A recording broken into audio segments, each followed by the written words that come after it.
todos, bem-vindos ao Conversas do Contra. Temos connosco hoje o Dr. Jerónimo Fernandes, de especialidade de Cirurgia Geral, o Dr. Gabriel Banco, de Neuroradiologia, o professor Tiago Mendes, que é doutorado em Economia, que vai fazer comigo uma espécie de moderação do encontro. Combinámos todos que iríamos ter um debate vivaz e para isso pedia a todos os participantes que limitassem as intervenções a 2-3 minutos em cada resposta. Começamos então por fazer um pequeno resumo da situação que nos traz aqui. Obviamente a conversa de hoje é para falar sobre o aparecimento e a situação que decorre atualmente em função do Covid-19, este vírus. O vírus aparece em novembro de 2019, o paciente zero foi identificado na China e a OMS declarou a pandemia em março de 2020, dia 11 de março. Na sequência da declaração de pandemia, das obrigações jurídicas e da situação geral mundial, onde houve vários lockdowns também, a maior parte dos países mesmo, em Portugal também fizemos lockdown.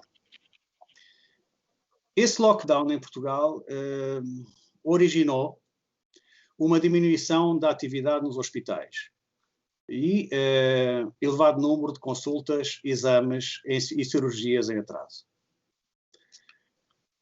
Neste momento, uma referência àqueles todos que morreram este ano. Cada morte é uma história trágica, pessoal e familiar. E tivemos a mortalidade por Covid, até hoje de manhã, tínhamos 2.544 casos. Mortalidade em excesso, não Covid, 5.378 casos. Pode haver correlação, causalidade, não sabemos, ligada à diminuição da atividade do SNS. Assim sendo, convido-vos para iniciar a conversa. Começarei pelo Dr. Jerónimo Fernandes a vermos um pequeno vídeo. Então vamos ver o vídeo. E é isso que vou fazer.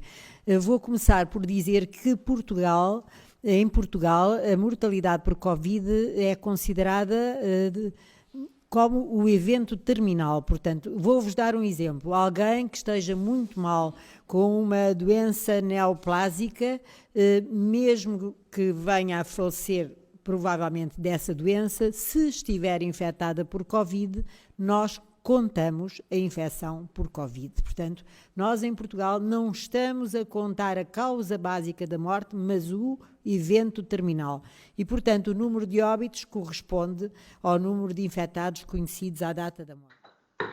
Jerónimo, face a este modo de reportar os dados, de registar as causas de morte, como é que podemos interpretar os dados de mortalidade de Covid? O que é que tu pensas sobre isto?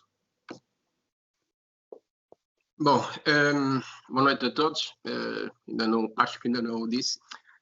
Concretamente, relativamente a este vídeo apresentado, as causas de morte não estão normalizadas relativamente a várias doenças e em todos os países. Portanto, há sempre uma tentativa de normalização e de atualização. As causas de morte que resultam da análise do que fica escrito no certificado de óbito não é só uma causa de morte, porque o evento terminal, ninguém morre de diabetes, ninguém morre de hipertensão, ninguém morre de cancro gástrico. Portanto, há eventos terminais que são a síncope cardíaca, respiratória, morte cerebral, se for um acidente, algo mais grave, pois é fácil de determinar. No entanto, há sempre comorbilidades, doenças associadas e doenças concomitantes. Portanto, nada disto me espanta que no Covid, na gripe, na pneumonia, na insuficiência cardíaca, noutra patologia qualquer, portanto, isto é, depois há uma agregação destes dados e as causas de morte são, não me parece nada de especial, tirando o facto de ser uma patologia nova, com poucos meses, a normalização dentro do país provavelmente está feita, provavelmente dentro de cada país as normas estão sendo consensuais, ou já o são há bastante tempo. Nunca há consenso nestas coisas, nunca há 100%, mas há uma normalização e na comparação entre os diversos países. Pois, quanto mais tempo decorre, mais síncrona é essa norma. Gabriel? Boa noite a todos, moderadores e Dr. Jerónimo Fernandes. Obrigado pela sua disponibilidade em debater aqui estes assuntos. Bom, eu penso que um dos problemas que nós temos em abordar cientificamente os dados tem a ver com a transparência da informação. E, de facto, nós temos esta premissa da DGS em Portugal de considerar o Covid o caso terminal. Isto significa, basicamente, que os números que nós vemos reportados traduzem a causa de morte de Covid, mesmo quando o doente tenha morrido, de facto, de outras patologias. Nomeadamente, no CDC, nos Estados Unidos, nós temos documentos que mostram essa orientação. Ou seja, há um código H07.1 que é utilizado uniformemente para registrar a causa de morte, quer o doente seja um caso confirmado Covid, segundo os critérios de confirmação que eles têm elaborados, quer seja um caso suspeito. Eu penso que aqui há uma certa confusão metodológica, não é? E é isto que dificulta a análise estatística. A OMS emite um documento em que recomenda registar todas as mortes que estejam suspeitas ou afirmadas como Covid para efeitos de seguimento epidemiológico. Acontece que depois as respectivas entidades de saúde parece que interpretaram isto de uma forma literal. Ou seja, uma coisa é um registro epidemiológico, outra coisa é o registro clínico. E, de facto, quando se mistura no registro clínico suspeitas, casos não confirmados ou até testes pós-mortem, portanto, sem correlação com uma clínica prévia, estamos a introduzir aqui um ruído estatístico que impede depois uma análise séria dos resultados. A última norma da DGS trouxe uma inovação importante, uma melhoria importante, em que reconhece uma entidade que é o caso positivo assintomático. Porque até outubro estava definido pela DGS, caso confirmado, qualquer caso com teste positivo tivesse ou não sintomas, independentemente dos sintomas. Isto é tudo completamente contra aquilo que é a norma da prática médica. Felizmente agora modificou essa posição, mas os números que são fornecidos não distinguem entre casos positivos sintomáticos e casos positivos assintomáticos. Isto dificulta muito, de facto, a análise objetiva dos casos e tirar algum significado estatístico neste contexto. Eu gostava de colocar aqui uma questão, postas as vossas visões. Haveria alguma alternativa melhor à forma, por um lado, como estão a ser registadas as mortes e, por outro, como está a ser comunicada a informação? E, nomeadamente, estou a pensar se poderia ou não ser comunicado e decomposto ou decompostas estas mortes carimbadas como Covid com as comorbilidades associadas e no fundo, se haveria uma alternativa que fosse superior, na vossa opinião? Portanto, é preciso perceber que estas coisas dos certificados de óbito são escritas por médicos, por pessoas, não são por autómatos, não são por robôs, não são por nada. São profissionais que têm graus diversos de competência, mas são eles que lidam com as situações. Eu, a talho de foice, digo, aqui não é grande revelação, mas para quem não o conhece, eu tenho 15 anos de exercício de medicina legal, que já deixei há muitos anos. Portanto, foi uma prática que fiz em tempos e, portanto, estou relativamente bem situado nestes aspectos e nesta relevância que se dá ao facto de saber se é o aspecto que está... Eu não percebi a intervenção do Gabriel quando ele diz essa história do CDC, americano e mais não sei o quê. Quer dizer, não morrem doentes de Covid nos Estados Unidos? Os doentes que morrem confirmados, portanto, após teste positivo, e os doentes que morrem com suspeita são ambos englobados no mesmo código, que é o U07.1. De facto, a própria OMS sugere um código U07.2 para os casos em que os doentes falecem com um diagnóstico suspeito de Covid, mas não há uma confirmação laboratorial. E depois há o problema da confirmação clínica, mas esse é outro campo. E, portanto, os Estados Unidos têm um documento, que eu tenho aqui, é um alerta do CDC, em que dizem nós não vamos usar o código U07.2, temos tudo no 07.1. Este é o facto, ou seja, todos os doentes, mesmo os não confirmados, são contabilizados como código. Agora, há aqui uma nuance, já adiantando um bocadinho a pergunta que o professor Tiago Mendes fez. Nós, nos Estados Unidos, nós temos acesso às comorbilidades, à tabela de comorbilidades, e em Portugal não temos. Portanto, a destrinça, a análise do conteúdo dos dados brutos nos Estados Unidos é possível ser feita de uma forma muito mais profunda, mesmo por quem não está nos Estados Unidos. Não é preciso passwords nem nada. Nós temos acesso a relatórios com as comorbilidades e em Portugal, de facto, não temos. Portanto, eu penso que aí há uma confusão. Um aspecto é ter acesso. E o acesso está legal e disponível para profissionais ou para pessoas fora da área da saúde. Penso que foi isso que o Gabriel citou.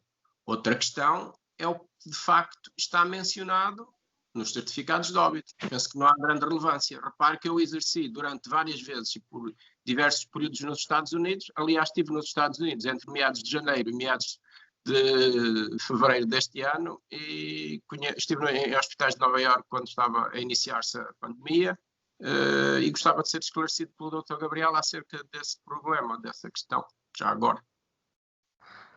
Não entendo bem a sua pergunta. De qualquer maneira, estou a citar documentos oficiais da CDC que estão acessíveis a todos. Nós temos acesso às comorbilidades através de relatórios do CDC que são publicados e são públicos. Okay? Em Portugal, esse processamento de dados, ou seja, que indica qual é o conjunto de patologias que o doente tem quando falece, nós não temos acesso a esse detalhe. Nós sabemos que nos Estados Unidos, apenas, penso que menos de 5% dos doentes morrem com uma causa que será uma pneumonia atribuída a SARS-CoV-2. Os outros doentes têm uma, duas ou três comorbilidades. E nós sabemos exatamente quantos doentes estão em cada categoria. Em Portugal nós não sabemos, nós não temos acesso a esses dados. Eu não tenho. Desculpe, volto a sublinhar. Uma coisa é não ter acesso neste momento. Outra coisa é as entidades oficiais poderem trabalhar esses dados e depois ser dado o acesso. Portanto, eu não estou aqui a defender nenhuma das partes. Não estou a dizer que aqui se faz bem e nos Estados Unidos faz mal. Aliás, seguindo o seu raciocínio, até nem se compreende como é que a incidência e a morbilidade nos Estados Unidos por Covid é tão elevada. Pronto, mas isso já é um outro aspecto. Portanto, eu estou inteiramente de acordo que o acesso à totalidade dos dados, das comorbilidades, das causas de morte e tudo isso, deva ser alargado a outros profissionais. Não é isso que está em causa. Portanto, o que eu penso que o João colocou e o Tiago colocaram foi se haveria outro modo melhor de discernir ou de escrever nos documentos próprios, dando uma maior legibilidade às patologias em causa. Penso que foi isso que disseram. Eu até se me permitisse, eu até reformularia da seguinte forma. Tendo em conta as estimativas do CDC e também as estimativas para a Itália, números redondos, 5 a 10% seriam atribuíveis, vamos dizer, diretamente a SARS-CoV-2 via pneumonia, e, portanto, os outros seriam algo difusos, no sentido de não podermos saber qual o grau de relevância do vírus no falecimento. Até que ponto é que poderíamos ou não comunicar essa informação um pouco melhor? E já agora, incluindo aqui outro ponto, se nós formos a ver a mortalidade em excesso, face ao ano passado, ela não aumentou. Ou seja, e porque é que eu trago já este ponto que seria um bocadinho mais à frente?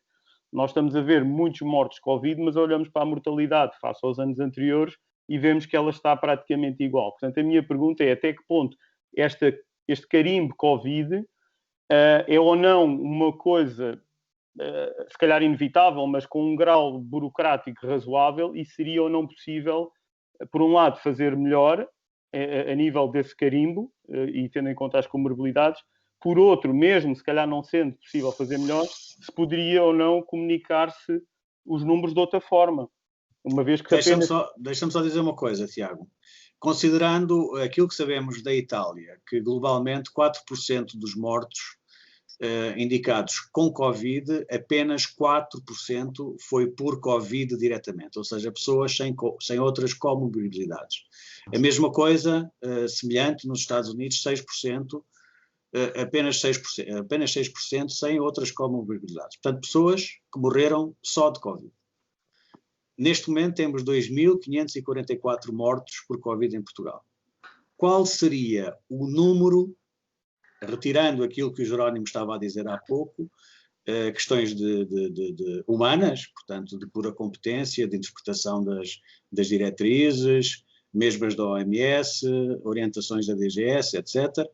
Qual seria, não é? É uma pergunta que nenhum de nós, para a qual nenhum de nós tem a resposta, o número de pessoas exato que morreram por causa do Covid? Esta é a pergunta, não é?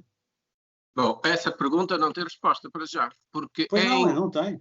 Pois, porque em patologia médica e em anatomia patológica, a causa de morte define-se pelo exame do cadáver, pela autópsia. Portanto, só por autópsia.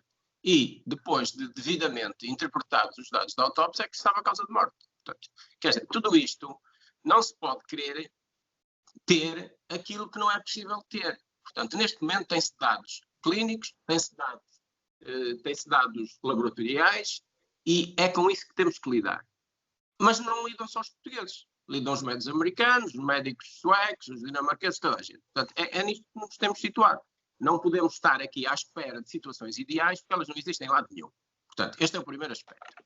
E erros de interpretação há em todo o lado. Portanto, vamos nos centrar no essencial e deixar o acessório, porque senão a conversa começa a ficar sem sentido e começamos a querer coisas que não é possível colher com tão poucos meses de evolução de uma doença, de uma patologia que está na fase em que sabemos. Portanto, isso não é possível saber em medicina. A medicina não é preto e branco, nem é de um dia para o outro que sabem as coisas. Portanto, requer tempo para ser confirmada, requer ciência, requer investigação e requer a confirmação dos pares, algo que neste momento ainda é relativamente cedo, relativamente a essas questões que estão a colocar. Portanto, há muitas outras que se têm certezas. Nada disto caiu assim do céu por acaso. Há toda uma experiência acumulada do anterior e era nisso que eu gostaria de que nos centrássemos e não neste aspecto, porque isto não se pode ultrapassar estas dificuldades. Mas repara, Jerónimo, se me permite, só aqui sumariando. Nós estamos perante aquilo que nos dizem os mídias há muitos meses, perante uma pandemia muito grave. E olhamos para a mortalidade total e vemos que ela está similar. Eu não estou a dizer que o vírus não é grave, mas se formos a comparar com o que seria uma pandemia... Desculpe, não percebi. Está similar, a mortalidade total é similar aos anos anteriores, não só em Portugal como no resto do mundo. Ou seja, não estamos a ter uma mortalidade incremental muito relevante, como seria expectável numa pandemia muito grave. No fundo, os mortos Covid estão a roubar a outros mortos que aconteceriam, seja por ataque cardíaco, ou por cancros, ou por pneumonias de outro tipo. Portanto, eu estou só a fazer este ponto no sentido que isto deveria colocar algumas questões relativamente à forma como são dados os números e da forma como é carimbado o dito morte Covid. Porque é um facto, nós olhamos para a mortalidade e não estamos a ver, por exemplo, em Portugal morrem em média 300 pessoas, portanto cerca de 100 mil por ano, não estamos a ver 120 mil mortes acumulados nos últimos 12 meses. Muito bem. Era nesse sentido que eu estava a enquadrar a questão.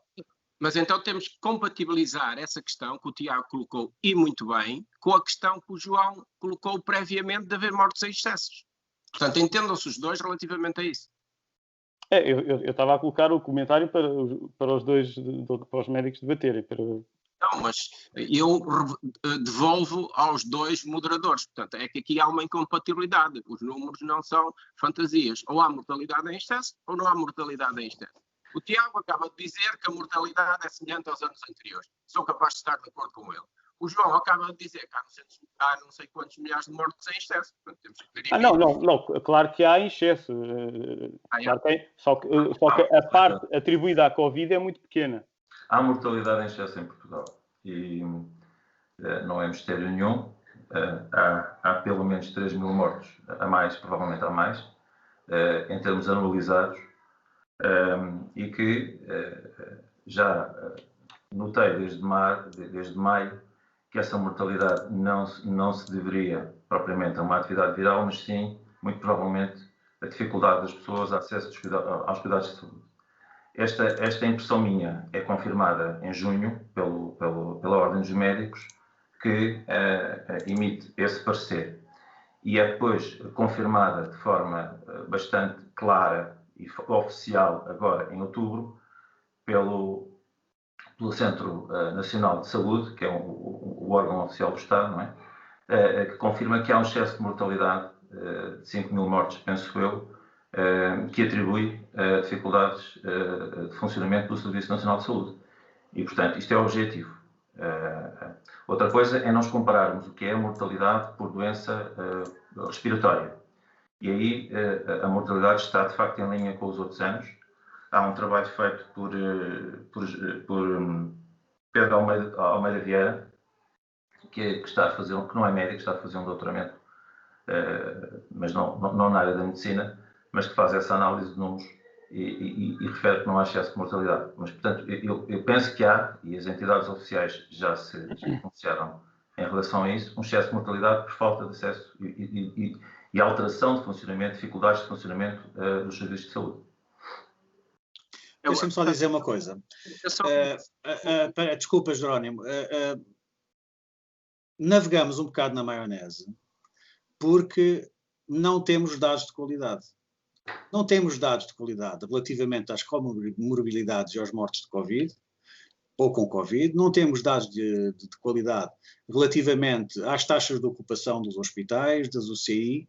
Não há partilha de dados. Não seria de esperar, Dr. Gabriel, que numa situação com a gravidade que vivemos atualmente, em que basicamente estamos a fechar as pessoas em casa, estamos a arrebentar com a economia nacional, tal como estão a fazer muitos países, e não temos dados básicos como aqueles que a Alemanha produz, relativos à taxa de ocupação dos hospitais, das enfermarias, das UCIs, portanto, das unidades de cuidado intensivo. Como é possível racionalizarmos toda esta situação se estes dados básicos não existem? E eu já os procurei no site do Ministério da Saúde, mas não os encontro. Já os procurei na DGS, também não os vejo. Onde é que andam esses dados? Temos 40 anos de informática. Não é? Temos 40 anos de informática. Onde é que estão esses dados? O investimento todo que foi feito no Serviço Nacional de Saúde, a situação que se vive todos os anos nos hospitais a arrebentar pelas costuras na altura da gripe, e não sabemos ainda. Quando há um problema de uma unidade de cuidados intensivos que está cheia em Faro, o que é que o pessoal faz? Pega no telefone e começa a ligar para os outros hospitais. Desculpem, têm uma cama vazia, podem receber, têm pessoal médico para atender este doente. 40 anos depois e não há um sistema integrado de informação, ou se há, porque é que esses dados, nesta altura tão crítica, não são partilhados, que é para se sossegar ou se dar uma imagem realista de qual a situação do SNS? Bom, o problema da fiabilidade dos dados, penso que estamos todos de acordo, e não é só questão da fiabilidade, é a descontextualização. Nós temos muita dificuldade em comparar os mortos devido a esta epidemia com outras situações, porque os critérios não são os mesmos. E depois não são os mesmos entre países, e que a Europa perdeu uma enorme oportunidade de mostrar uma posição coesa no sentido de registrar os dados, porque os dados em cada país europeu são relativamente pouco relevantes comparando com uma dimensão dos Estados Unidos, onde, de facto, devido à sua organização política, têm uma capacidade muito maior de gerar estatísticas significativas, relativamente a uma população mais vasta. Penso que a Europa perdeu aqui uma grande oportunidade de mostrar que a Europa, de facto, que é uma unidade europeia e o que se verificou foi que cada país a navegar à vista e a fazer os seus próprios critérios. Portanto, isto dá depois uma análise estatística, mesmo na comparação de mortalidade entre países, que é, em termos científicos rigorosos, não válida.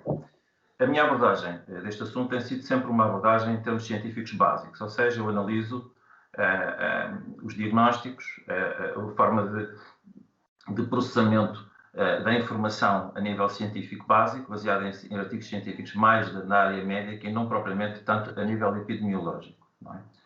Mas, de facto, nós gostaríamos, e há cientistas que se debruçam mais nesta área estatística e epidemiológica, que publicaram já as suas opiniões e que dizem que, de facto, os bases de dados às quais têm acesso não estão íntegras, portanto, têm problemas de informação básicos que impedem o tratamento estatístico de uma forma científica. E esse é o problema aqui. É a falta de credibilidade científica da informação que nos chega. Mas penso que mais tarde esses dados poderão ser processados. Nós temos uma coisa muito boa em Portugal, não podemos só estar a dizer mal das entidades em Portugal, nós temos uma coisa extraordinária que eu não conheço mais nenhum país, que se chama PsychoEVM. É uma base de dados de mortalidade digitalizada, que já está, penso que, disponível há mais de 10 anos, e tenho a certeza absoluta que todos os dados de certidão de óbito estão lá e que é possível ir buscar esses dados e trabalhá-los, embora não sejam acessíveis neste momento. Mas eu tenho uma grande confiança nesse registro da mortalidade PsychoEVM. Embora tenha uma pequena reserva, porque nunca houve uma ordem de cada óbito ser registado com referência ao Covid, como Covid, confirmado, Covid suspeito, não Covid. E isto não é feito para nenhuma outra doença. Ou seja, há aqui um tratamento tão especial que impede uma análise e uma comparação racional dos dados entre uma mortalidade, por exemplo, atribuída a SARS-CoV-2, supostamente uma doença diferente, com o resto da gripe. Portanto, nós estamos sem capacidade de abordar estes assuntos de uma forma racional e científica.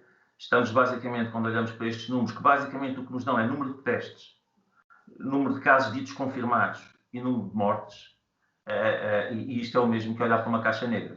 Não conseguimos tirar nada de substancial daqui. Qual é a alternativa? O que é que nós podemos fazer? O que é que eu faço desde o início? Comecei a analisar esta crise. Eu olho para a mortalidade geral. É a única grandeza escalável, a única grandeza fiável que eu tenho é a mortalidade geral. Jerónimo. Sim. Bom, então, eu gostaria de perceber o que é que o Gabriel quis dizer com a mortalidade por doença respiratória não aumentou durante este ano. Esse é o facto.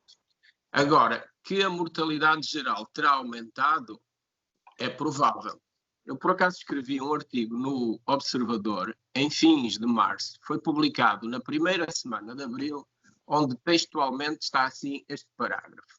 Depois das mortes em resultado da Covid, assistiremos a um aumento da morbididade e da mortalidade de diversas doenças que tiveram uma descontinuidade nos seus tratamentos, no acompanhamento, na realização de meios complementares de diagnóstico, nas cirurgias que foram adiadas, de consequências imprevisíveis, desastrosas, talvez catastróficas. Eu escrevi isto em fins de março, publicado na imprensa. Portanto, dizer isto agora não me parece grande magia. Portanto, isto era tão óbvio. Se um Serviço Nacional de Saúde está sempre no seu limite da capacidade de intervenção e de resposta, com consultas à espera durante meses, quiçá anos, com cirurgias da minha especialidade, que é a cirurgia geral, e de todas as outras, em atraso durante meses, quiçá anos, não vejo onde esteja o espanto. Portanto, não se pode agora pegar num bocadinho do problema e agora sacar toda a responsabilidade a algo que realmente fez uma disfunção em todos os serviços de saúde, em todo o mundo. Desde governos de esquerda à direita, democracias, ditaduras, o problema existe. Eu gostaria de perguntar onde é que está a resposta alternativa àquilo que é tão óbvio, que todos os serviços de saúde estão saturados com esta resposta ou não resposta, ou com esta incapacidade de resolver este problema, que é a pandemia da Covid-19. Portanto, vamos lá situar as coisas e não passar a mensagem para o público, para as pessoas que não têm formação, porque não a podem ter nem a devem ter, que alguém tenha a resposta a estas coisas todas na manga, e que se tomasse conta do domínio público ou político, nada disto de grave iria acontecer. Porque se há algo que perturba a população é a incapacidade de gerir a informação que é passada.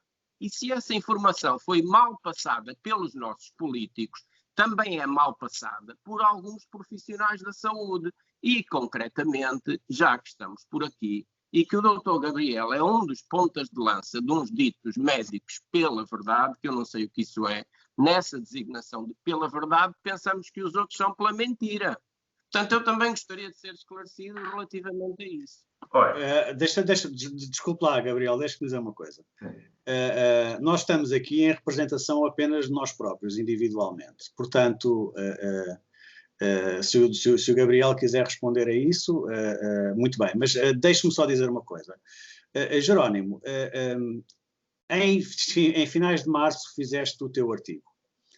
E anteviste muito bem que haveria uma situação praticamente catastrófica em termos de mortalidade por outras doenças devido à descontinuidade, foi a tua palavra, nos serviços e cuidados de saúde. Agora acontece que em março, embora não houvesse dados, nós estávamos num grupo de WhatsApp, não sei se tu estavas também, do Corona Café, em que partilharam connosco vários médicos, reuniram-se de todo o país e começaram, por ausência de dados oficiais, a partilhar uma Google Sheet, portanto é um Excel online, com os dados de ocupação dos hospitais, das enfermarias e das UCIs.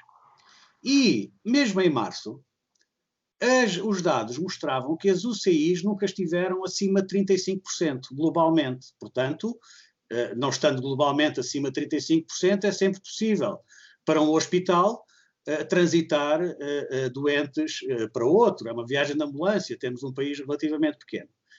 Portanto, esta descontinuidade acontece porquê? Não foi por saturação do Serviço Nacional de Saúde, com certeza absoluta, uma vez que as UCIs nunca estiveram acima de 35%, e as enfermarias e hospitais também não tinham internamentos nada de especial. Portanto, o que é que provocou esta mortalidade em excesso? Que tu muito bem anteviste em finais de março. Foi o lockdown, foi o confinamento, foi o facto das pessoas se amedrontarem, deixarem de ir aos centros de saúde, deixarem de ir aos hospitais, serem adiadas consultas, exames, tratamentos absolutamente essenciais para a manutenção da vida, ou foi o Covid?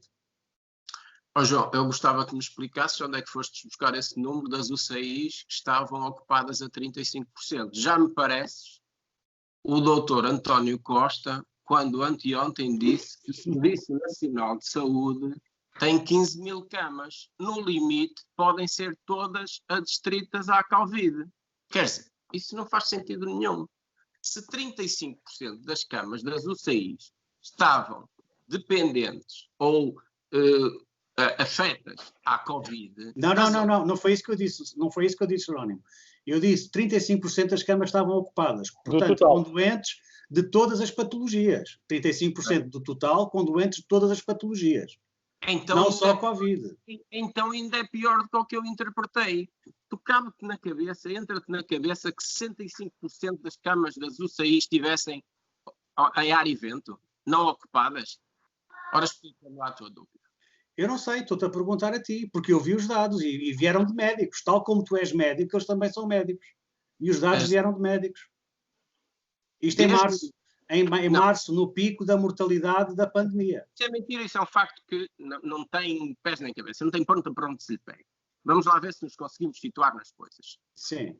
As UCIs têm há um determinado pool de UCIs. Portanto, eram 1.200, agora serão 1.500, estarão perto das 2.000, seja, o que for.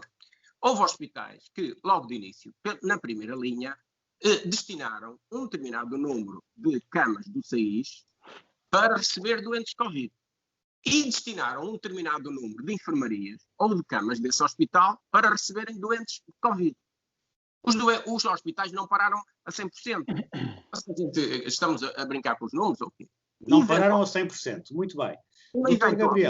Doutor Gabriel, o que é que tem a dizer sobre isto? Eu tenho a dizer que o Jerónimo publicou um artigo altamente meritório que eu li. Não estava a relacionar com o meu interlocutor e só tenho que o felicitar. Ele conseguiu entender antes de mim que ia haver um excesso de mortalidade devido ao bloqueio, digamos assim, do Serviço Nacional de Saúde, que seria provavelmente superior à mortalidade causada pela epidemia. Em segundo lugar, o Jerónimo disse uma coisa muito importante, é que não é só a mortalidade, é a morbilidade. É o problema da redução da qualidade de vida dos doentes, quer os doentes com doenças metabólicas, os doentes com doenças oncológicas, os doentes com doença cardiovascular e sobretudo, uma coisa que me preocupa e da qual ouvi vários relatos, os agravamentos das demências provocadas pelo isolamento. É uma coisa que me sensibiliza bastante. E esta situação dos centros de saúde não terem recuperado a sua atividade ainda é um dos fatores mais gravosos para esta redução da qualidade de vida da população em geral, sobretudo dos mais frágeis, que supostamente se diz que se quer proteger. Os números que eu tinha da ocupação geral do CI, numa informação que foi colhida junto dos diretores dos serviços dos diversos hospitais e que penso que também foi publicada na comunicação social, era de 31,8%, terá subido depois para 35%, mas de facto a questão aqui é da organização, é a forma como os meios estão adstritos em cada hospital, nomeadamente nas unidades de cuidados intensivos, para doentes do foro infeccioso. Os circuitos ditos Covid são circuitos paralelos, e esse é um dos grandes problemas que eu vejo, que é o facto de existirem circuitos Covid em praticamente todos os hospitais e desses circuitos estarem a dificultar a atividade no acesso a outras doenças. Certamente que o Jerónimo teve cirurgias adiadas e teve dificuldade em tratar os seus doentes, e é isso que nos preocupa fundamentalmente. Ou seja, nós achamos que a saúde é muito importante, que os doentes precisam dos médicos, como um cirurgião que temos aqui connosco no painel, precisam do clínico geral e, portanto, não podemos ter doentes com medo de ir ao hospital, com dificuldade em marcar consultas, com dificuldade em o cirurgião agendar as suas cirurgias, de forma crónica. E foi isso que a Comissão Nacional de Saúde veio dizer, exatamente, estamos a prolongar mais o encerramento das atividades assistenciais. E, portanto, em relação aos médicos pela verdade, os médicos pela verdade surgem como uma entidade de pessoas que não se revêem nestes números oficiais, que não conseguem entender a necessidade de bloqueio do Serviço Nacional de Saúde em face dos dados fornecidos e da opacidade, da falta de credibilidade científica desses dados. E é isso que gera os médicos pela verdade. É um conjunto de pessoas que tentam discutir. E o que acontece é que essa discussão, no fundo, pela verdade significa pela discussão, ou seja, pela discussão aberta, pelo encarar os problemas de frente e nós podermos expressar as nossas dúvidas. Acontece que quem neste momento exprime as suas dúvidas, nomeadamente com fundamentação científica, que pode estar errado. Eu quando estou na área científica, parto logo do princípio que estou errado. E, portanto, esta é a atitude científica correta, mas o que nós temos neste momento é uma censura e pressões que impedem as pessoas de fazer uma discussão livre. Por isso, daí a verdade. Devia ser pela liberdade, devia ser pela discussão. Ficou a verdade um pouco por premiação de outros movimentos que já existiam na Europa. Mas não significa de maneira nenhuma que tenhamos a verdade. Antes, pelo contrário, a nossa disposição é pela discussão e por isso eu estou aqui. Eu gostava de acrescentar aqui um ponto relativamente a esta questão da mortalidade colateral. O ambiente que vivíamos em março era completamente diferente do ambiente de agora, nomeadamente a nível da informação. Tínhamos o estudo do Imperial College, portanto, um grande medo e também uma grande incerteza, ou pelo menos uma incerteza muito maior do que temos hoje, nomeadamente quanto à letalidade e quanto à perigosidade do vírus. Na altura, do Buesco, lembras também? Sim, temos o estudo do Buesco e tínhamos estimativas de 3, 4% de IFR, que agora anda cerca de 1%, portanto muito próximo de uma gripe normal. Portanto, aquilo que foi, a meu ver, evidente, e penso que de alguma forma o artigo do Dr. Jerónimo terá referido isso, é que os políticos sobreimportantizaram a questão da mortalidade de Covid e talvez não tenham prestado suficientemente importância, e eu aqui, sendo economista, é inevitável dizer que não prestaram atenção à externalidade, não é? Ao efeito colateral, porque o buzz da mortalidade dita Covid era muito maior. E aquilo que me parece é, já morreram mais de 6.000 ou 7.000 pessoas em Portugal não Covid, mas como é que era se já tivessem morrido 20.000 ou 50.000? Quer dizer, nós não podemos ser indiferentes, passados 7 meses, ao grau, à magnitude de mortalidade não Covid, face à Covid, porque a psique ainda está presa no estudo do Imperial College. Então, concretamente, o que eu gostava de convidar aqui a responderem seria, penso que o Dr. Gabriel já respondeu um pouco, mas talvez de uma forma ainda mais sintética, que alternativas haveria a nível da gestão do SNS, ou seja, o que é que proporiam com os dados que já conhecemos hoje, não só da letalidade, mas também da imunidade. Eu gostava também que falassem um bocadinho aqui de como é que vem a questão da imunidade, das células T, da imunidade cruzada. Portanto, em março também se pensava que seria preciso cerca de 60% de imunização, que tinha em base também mais ou menos um R de cerca de 2,5, mas depois das medidas todas que nós já adotamos, de distanciamento, de máscaras, esse R por si só baixa, e isso faz baixar a percentagem de população necessária para haver essa imunidade para valores muito mais baixos. Há também o estudo da doutora Gabriela Gomes, que na altura apontou um valor de cerca de 15% da população. Enfim, esta discussão obviamente é uma discussão aberta e o ponto desta entrevista é um bocadinho lançar a semente para debates futuros. Portanto, não se trata de responder a tudo, mas um bocadinho a vossa opinião sobre como melhor gerir o SNS face à informação, nomeadamente no que concerne à imunidade e à caracterização global da perigosidade deste vírus. Jerónimo, achas que há coisas que podem ser mais bem feitas, melhor feitas agora no futuro que nos aguarda rapidamente? Bom, primeiro aspecto de um país que já há décadas que se depara com os mesmos problemas da saúde.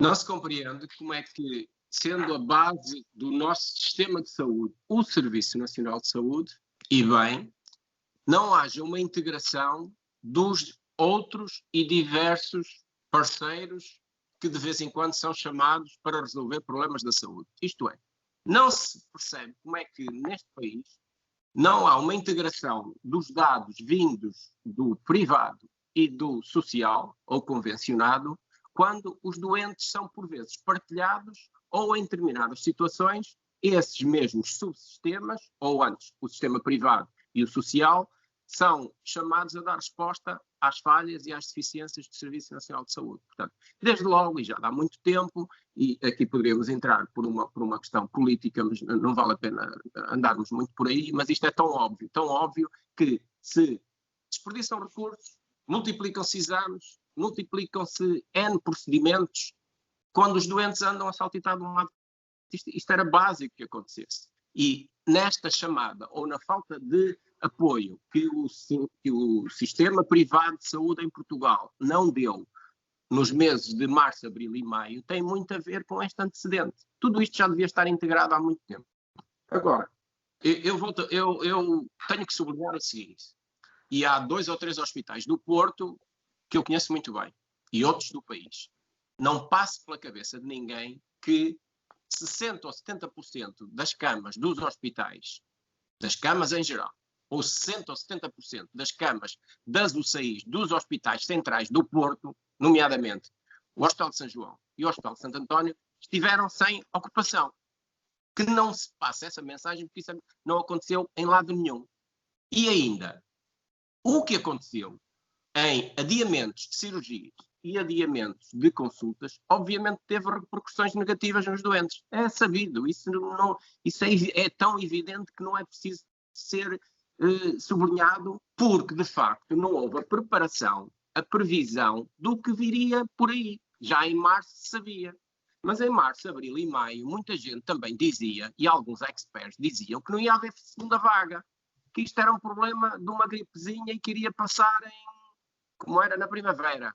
Chegava à primavera e que estava o problema resolvido. E veio o verão, isto continuou, e neste momento estamos com números superiores a março e abril. Desculpa, Jerónimo, números de quê? Números de quê? Em números de casos, em números de internamentos nos hospitais e em números de internamentos nas UCIs. Esses dados estão públicos? Sim, estão públicos. Aonde? Podes dizer? Eu não digo que não tenho que os procurar. Quem quiser procura, eles são. Aliás, são até publicitados quase todos os dias, que é uma sobrecarga de informação da DGS e dos diversos organismos. Portanto, os dados estão publicados. Toda a gente sabe, em todos os países, que até nesta segunda vaga, os que estão a ser mais afetados são as pessoas, os cidadãos, entre a segunda e a quinta década de vida. Não é? Eu gostaria de perguntar a esta Assembleia se alguém duvida ou ignora isso.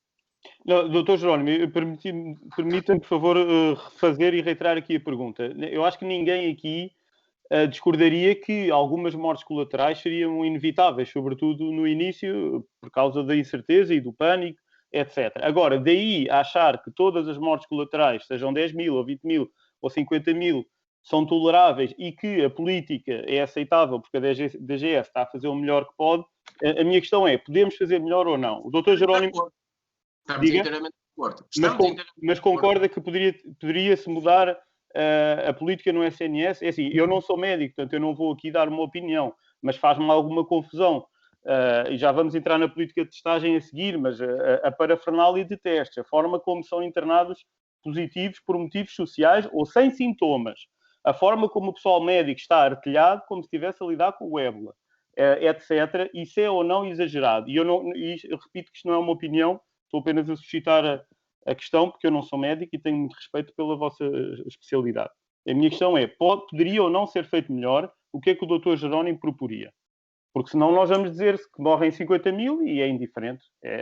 Eram mortes inevitáveis. Eu acho que não são inevitáveis. Eu acho que é preciso ponderar o que é que pode ser melhorado. Obviamente, olha, também escrevi e até vou ler. Hospitais diferenciados, oncológicos e outros, serviços de prestação de cuidados cuja desorganização e adiamento da sua capacidade e rotinas suspenderam a atividade e tudo isto vai fazer descompensar gravemente todos os restantes doentes no território nacional. Escrevi isto no mês passado. Como acomodar esta epidemia aos casos de espera por cancro, por transplantes e outras patologias graves e onde os serviços de saúde estão sempre no limite da sua capacidade de resposta. Que complicações pelos desequilíbrios destas e de outras patologias estão a ser desencadeadas. Abruptamente e sem critério foi tudo suspenso, cancelado, adiado. Eu já escrevi isto. Quer dizer, portanto, mas conseguiria ser mais concreto em termos de medidas? Está a ser mais concretos. Diga.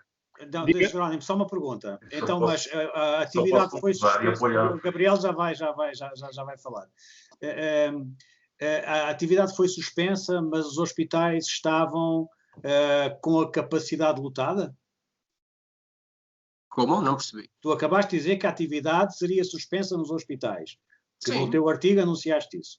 Mas eu não disse que foi suspensa a 100%, não está escrito em lado nenhum. Pronto, está bem. Ok, portanto, a capacidade tem a ver também com o pessoal disponível.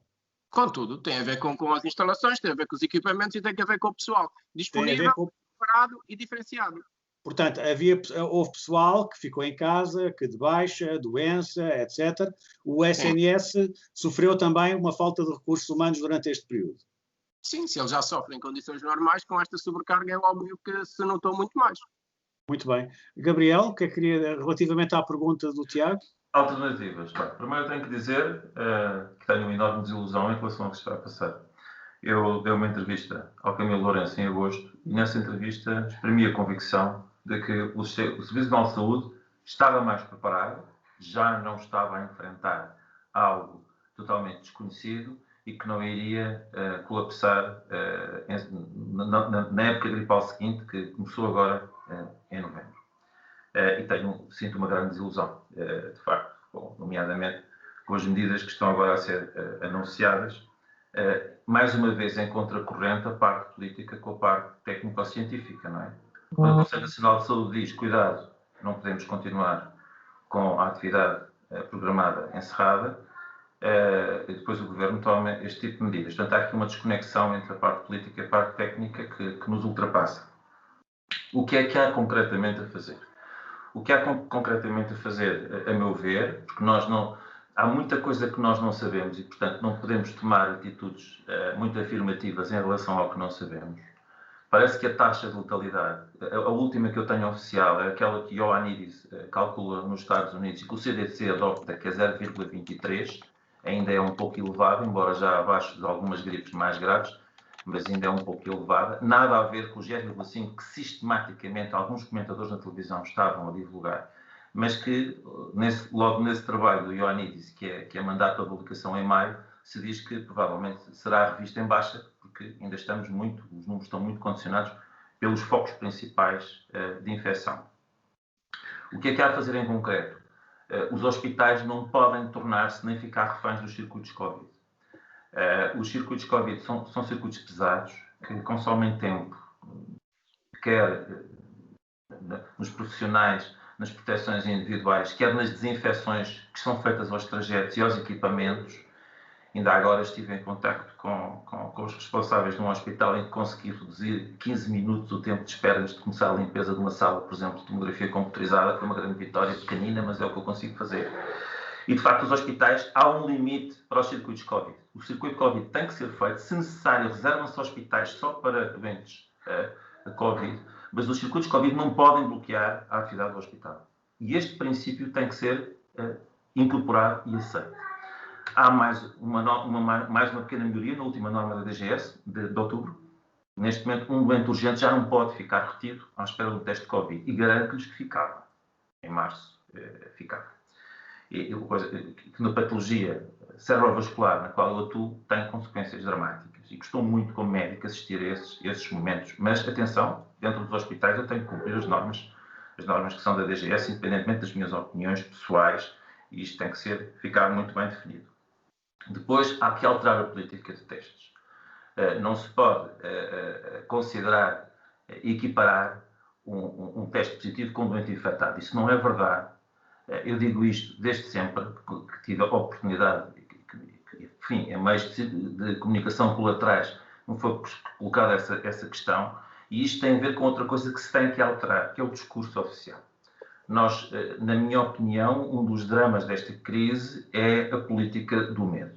Seja esta uma doença muito grave, mediamente grave, ou só um bocadinho grave, o que quiserem, é a coragem de enfrentar os problemas e o rigor e a transparência de discussão e de enfrentar os problemas que os resolve. É a coragem, não é o medo. E esta política constante de inculcar o medo às pessoas, que permeia muitos dos meus colegas, que nomeadamente têm, na minha opinião, atitudes irracionais, provocadas porque têm genuinamente medo e até podem ter muita razão, mas não é dessa forma que nós vamos resolver o problema. Portanto, uma alteração do discurso é fundamental.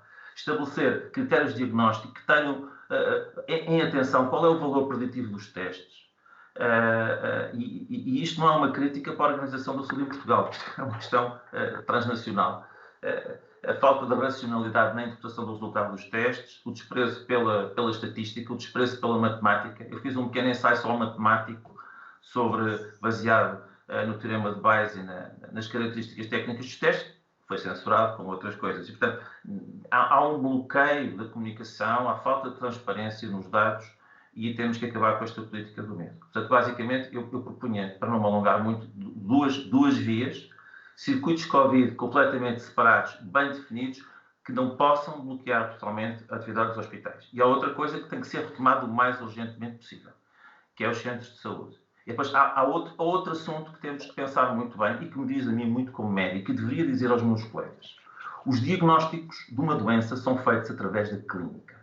Os exames complementares são subsidiários. Nós não podemos continuar numa situação em que sistematicamente eu vejo uma sobrevalorização do resultado do exame complementar com desprezo da clínica. Já toquei um pouco neste assunto previamente E esta é a parte que eu mais, talvez, colida com os meus colegas e que me choca dos meus colegas, este desprezo pelo que é, de facto, a boa prática médica. Nós temos que ter um doente para depois diagnosticar uma doença e não partir do exame complementar e dizer que ele é um infectado no perigo para a saúde pública, até porque depois, se entrarmos em detalhe naquilo que é o cerne desta questão, porque o cerne deste problema é o problema do diagnóstico, é o problema do teste PCR, e agora mais complexo ainda por causa da introdução dos testes rápidos.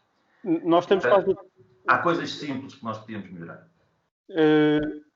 Eu queria sintetizar aqui estas 3 propostas do Dr. Gabriel. Portanto, circuitos Covid separados, reabertura dos centros de saúde e valorização da parte clínica. E gostava de pedir ao Dr. Jerónimo que comentasse se essas 3 se está de acordo, se sugeria algo diferente.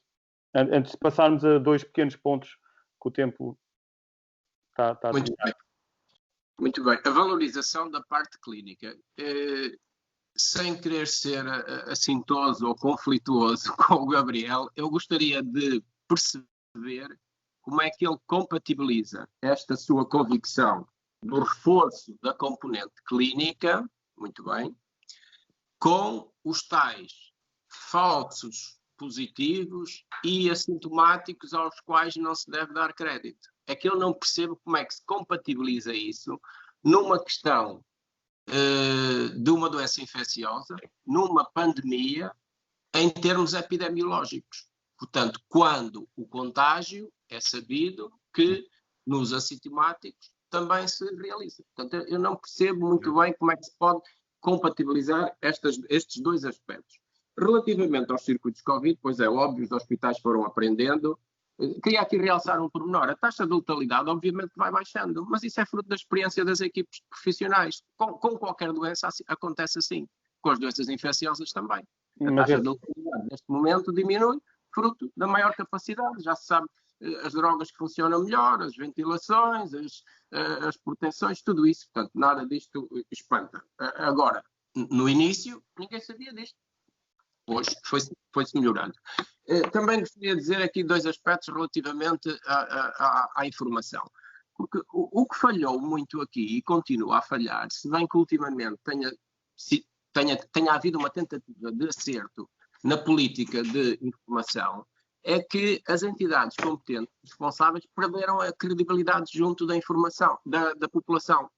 E, portanto, tudo o que era necessário fazer, uma rápida identificação de grupos de risco, com os profissionais de saúde a serem devidamente testados, porque foram fontes de infecção durante muitas semanas. Isto já está mais que sabido, está mais que investigado em diversos países. Em Itália foi um caso por demais evidente. A identificação dos grupos de risco e separá-los dos outros grupos. Fazer um rastreio e diagnóstico precoce. Quer dizer, tudo isto que não foi feito em tempo trouxe as consequências. Agora estamos talvez a tentar alinhar um pouco, mas gostaria de inquirir o Gabriel relativamente à questão que não percebo realmente como é que compatibilizam esses 2 aspectos. Eu não me sinto nada agredido ou melindrado pelas suas objeções, Jerónimo. É assim, são legítimas e eu penso que quanto mais formos falando, menos interessante será o debate, porque mais vamos concordar. Embora, quando chegar à parte técnica, talvez não tenha. Mas, de facto, a questão que se prende aqui é um conceito, na minha opinião, antiético e contra a prática médica, que é considerar um doente assintomático. Quer dizer, isso não existe. Uma pessoa assintomática é uma pessoa que é saudável. Os estudos feitos sobre a infecciosidade das pessoas assintomáticas, há vários estudos e há estudos para todo o gosto. Na minha opinião, a súmula da literatura e aquilo que eu sei do que são os testes PCR que têm sido usados como padrão, o gold standard, como se diz, até pelo menos outubro, indicam de facto que as pessoas assintomáticas não transmitem de forma significativa o vírus, ou seja, não são um risco para a saúde pública. O período de incubação da doença geralmente é de 5 a 7 dias, embora em casos excepcionais possa ser 14. E, portanto, prolongar a vigilância e a suspeita sobre um doente assintomático porque teve um teste positivo não é razoável. E, portanto, nós temos que nos centrar e fazer a testagem, considerando a margem de erro dos testes, que é real, e é uma questão matemática, não é uma questão especulativa. Nós temos que centrar a testagem e as atenções nos doentes. Eventualmente, quando muito, nos contactos mais próximos. Agora, não podemos mandar turmas para casa, encerrar serviços, porque alguém contactou com alguém positivo. E há que ter critérios muito claros. Mais uma vez, houve uma melhoria nas últimas normas da DGS que permitem terminar os confinamentos, digamos, profiláticos, já sem necessitar de um PCR negativo. E isto é o reconhecimento, de facto, de que quem está assintomático, ao fim de um determinado período de tempo, não vai desenvolver a doença. Tenha ou não tenha lá resíduos do RNA viral. E isto é um avanço muito grande. O que eu noto ainda é que esta orientação ainda não passou para os serviços. Ainda não está agilizada na prática. E, portanto, continua a haver um pavor enorme de um teste simples PCR positivo, o que, na minha opinião, em termos clínicos e técnicos, não é razoável.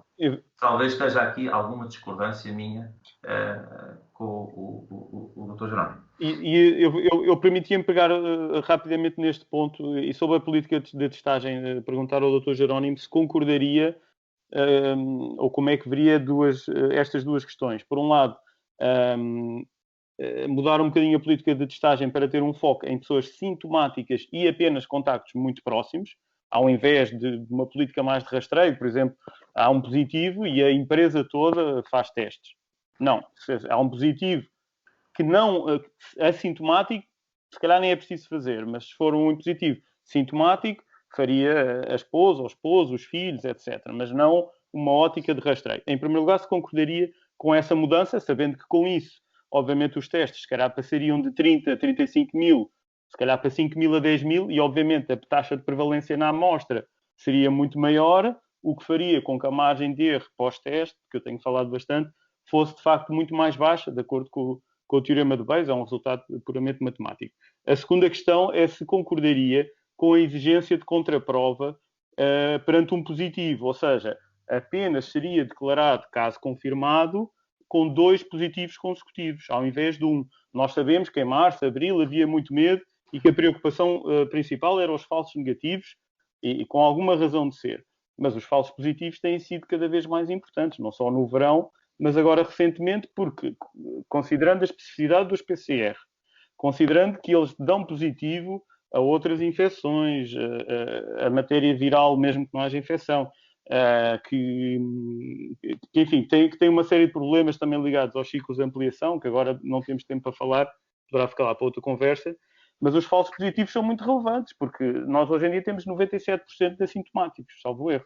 Quer dizer, quantos destes é que são falsos positivos? Todos os dias os telejornais abrem mais 4 mil casos, mais 3 mil casos. Mas se 20%, ou 30%, ou 40% forem falsos positivos, isto obviamente é relevante a nível do pânico e do medo e também da alocação de recursos, porque são laboratórios alocados, são centenas ou milhares de falsos positivos a serem seguidos por telefone pelo SNS, etc. Portanto, isto tudo tem um efeito colateral muito relevante para que surja como uma questão muito mais importante do que apenas uma preciosidade técnico-matemática. Portanto, gostava de pedir a sua opinião sobre a política de testagem. Deve ou não ser reduzido o número de testes para se focar mais em sintomáticos e contactos muito próximos, e deve ou não ser exigida uma contraprova, ou seja, 2 testes consecutivos positivos, para poder ser declarado caso confirmado. Jerónimo? Isto, por exemplo, a Eslováquia testou metade da população num dia, esta semana. E no dia seguinte iria testar a restante população. Penso que tem uma população à volta de 5 ou 6 milhões de habitantes. Testaram, sim. Eu vi isso, essa notícia, sim. Depois testaram. Pronto. Isto é só para dizer que certeza e verdade ainda ninguém a tem. Claro. Segundo aspecto. Relativamente aos sintomáticos ou a política de testagens não ser tão abrangente. Pois, não tenho uma opinião muito definida acerca disso. Até mencionando o exemplo que dei atrás. Não é? Há países que avançaram para testes massivos. A Coreia do Sul, a Austrália, portanto, houve muitos países que avançaram para testes massivos. E qual foi o resultado na Eslováquia? Foi cerca de 1%, talvez? Foi 1%. Pois. E o que é que isso lhe diz, esses 1%? Não sei, terão eles que trabalhar os dados. Mas repara, considerando uma taxa de prevalência na população muito mais baixa, estamos a falar de uma taxa de falsos positivos bastante grande dentro desse 1%. Mas eu não estou a defender essa opção. Repare, eu quando digo isto é para se pôr em confronto diversas opções de pessoas que também têm algum conhecimento dessas histórias. Presumo que as autoridades eslováquias deverão ter, as australianas também terão e outras tais, não é?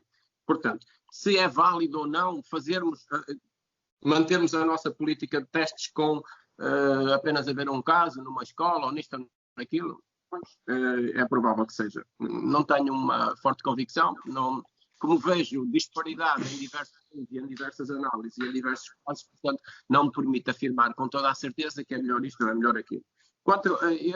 Eu só queria aqui assinalar um pormenor que o Gabriel pareceu, portanto, quanto aos assintomáticos, parece que o problema pior é chamar-lhes doentes. Quer dizer, não se chama doentes nenhum. Ninguém se chama doentes. Agora até chamam e são internados. Há várias notícias de internamento de assintomáticos. Perdão? Há várias notícias de internamento de assintomáticos, não só, mas também pela questão de não poderem ficar isolados por não falta de condições económicas, etc. Internamento social. Bem, a questão não é essa. O Gabriel ficou demasiado... o que lhe faz mais confusão é ser chamado doentes. Não são doentes, são indivíduos assintomáticos que têm um potencial de contágio. Mas podem ser falsos positivos. Concorda que podem ser falsos positivos ou não? Não nos percebemos. Jerónimo, eu não ouço a nomenclatura doentes relativamente aos assintomáticos. Ouço em todos os mídias, escrito, verbalizado, em vídeo, relatado, casos. Exatamente. Ora bem, qual é um caso, um assintomático? É uma pessoa que testou positiva, mas está sem sintomas. É um caso porquê? Consegues compreender a razão para esta nomenclatura? É um caso assintomático que tem potencial de transmissão de um vírus que pode ser grave para um indivíduo debilitado, para um indivíduo idoso, para um indivíduo imunodeprimido. É por isso que se tem que ter cuidado e seguir as cadeias de transmissão. É tão simples quanto isso. Doutor Gabriel, uma última palavra para si. A seguir vamos ter que encerrar, vamos ter que nos despedir uns dos outros. Eu penso que o problema que eu vejo em relação à medicina e aos meus colegas é que nós médicos estamos muito focados no tratamento do doente, muito focados no caso. E a medicina, numa situação desta gravidade, não pode ficar a olhar só para o seu interior. Nós precisamos de ouvir epidemiologistas, gente da matemática, precisamos de ouvir virologistas, porque muita gente pensa que o virologista é médico, não é. Quem tem a capacidade de isolar, de ver em microscopia eletrónica e de estudar o vírus profundamente, são virologistas, que são biólogos. E, portanto, há todo um conjunto de conhecimento que, de facto, tem que convergir e penso que os médicos têm que ouvir mais os não médicos. E penso que é isso que está a causar aqui grandes equívocos. Sobretudo, a epidemiologia, e muitos epidemiologistas não são médicos, muitos grandes epidemiologistas mundiais não são médicos, e a matemática e a estatística, nomeadamente, são fundamentais para uma interpretação correta do significado de um teste de diagnóstico como o PCR. Mesmo um PCR com uma especificidade de 99% aplicada à população de um país, a minha estimativa é que dos testes que vai dar positivos, cerca de 99% vão ser falsos positivos.